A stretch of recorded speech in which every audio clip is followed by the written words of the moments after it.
Hello നമസ്കാരം. പാറൂസ് ടീസ്പെറ്റ്സിലേക്ക് എല്ലാവർക്കും ഒരിക്കൽ കൂടി സ്വാഗതം. ഞാൻ രഞ്ജിത സഞ്ജയ്. അപ്പോൾ നമ്മുടെ എല്ലാ സുഹൃത്തുക്കളും സുഖമായിട്ടിരിക്കുന്നു എന്ന് തന്നെ വിശ്വസിക്കുന്നു. അപ്പോൾ നിങ്ങളുടെ എല്ലാ സപ്പോർട്ടിനും ഒരുപാട് സന്തോഷമുണ്ട്, ഒരുപാട് നന്ദിയുണ്ട്.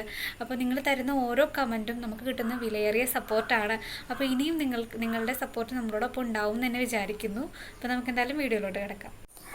അപ്പോൾ ഇന്നത്തെ വീഡിയോയിലോട്ട് കിടക്കാം. ഇന്നത്തെ വീഡിയോ എന്ന് പറയുന്നത് ഇന്നലത്തെ വീഡിയോൻ്റെ തുടർച്ചയാണ് കേട്ടോ. അപ്പോൾ ഇന്നലെ നമ്മൾ പറഞ്ഞത് എന്താണ്, നമുക്ക് എങ്ങനെയാണ് ഫേക്ക് മുട്ട കണ്ടുപിടിക്കാൻ സാധിക്കുന്നതെന്നാണ് പറഞ്ഞത്. അപ്പോൾ അത് കാണാത്തവരുണ്ടെങ്കിൽ ഈ ഐ ബട്ടണിലൊന്ന് പ്രസ് ചെയ്താൽ ഡയറക്റ്റ് നിങ്ങൾക്ക് ആ വീഡിയോയിലോട്ട് കിടക്കാനായിട്ട് സാധിക്കും. അപ്പോൾ ഇന്ന് നമ്മൾ പറയാൻ പോകുന്നത് ഫേക്ക് മുട്ട കഴിക്കുകയാണെങ്കിൽ നമുക്ക് നമ്മുടെ കുഞ്ഞുങ്ങൾക്ക് ഉണ്ടാവാൻ പോകുന്ന രോഗങ്ങൾ എന്തൊക്കെയാണ്, അതുപോലെ തന്നെ ഫേക്ക് മുട്ട ഉണ്ടാക്കിയിരിക്കുന്നത് എങ്ങനെയാണെന്നൊക്കെയാണ് നമ്മളിന്ന് പറയാൻ പോകുന്നത്.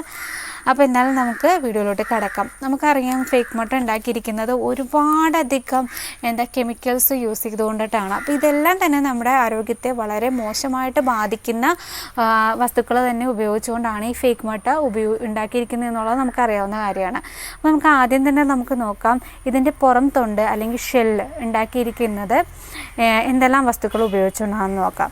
അപ്പോൾ കാൽസ്യം കാർബണേറ്റും പാരാഫിൻ വാക്സ് പലർക്കും അറിയാൻ സാധിക്കും. നമ്മുടെ കാലും കൈയും ഒക്കെ മാനിക്കൂറും പെഡിക്യൂറും ഒക്കെ ചെയ്ത് ഭംഗി കൂട്ടാൻ വേണ്ടിയിട്ട് ഉപയോഗിക്കുന്ന ഒരു സാധനമാണ് കേട്ടോ അത്.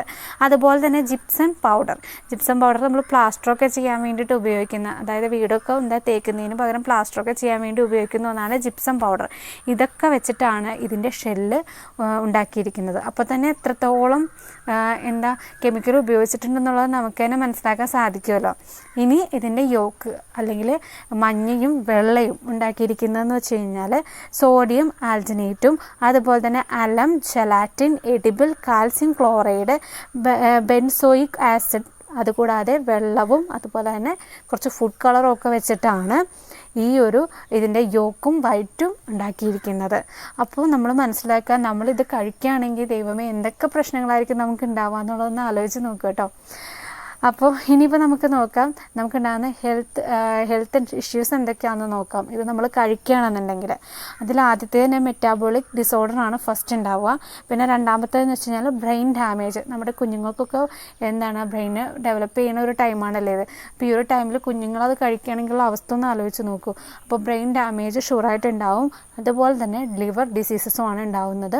അപ്പോൾ എന്തായാലും നിങ്ങൾ എന്ത് ചെയ്യുക, നമ്മൾ ഈ മുട്ടയൊക്കെ വാങ്ങുമ്പോൾ കൃത്യമായിട്ട് കൊണ്ട് നല്ല മുട്ടയാണെന്ന് ഉറപ്പ് വരുത്തിയതിന് ശേഷം മാത്രം കഴിക്കുക.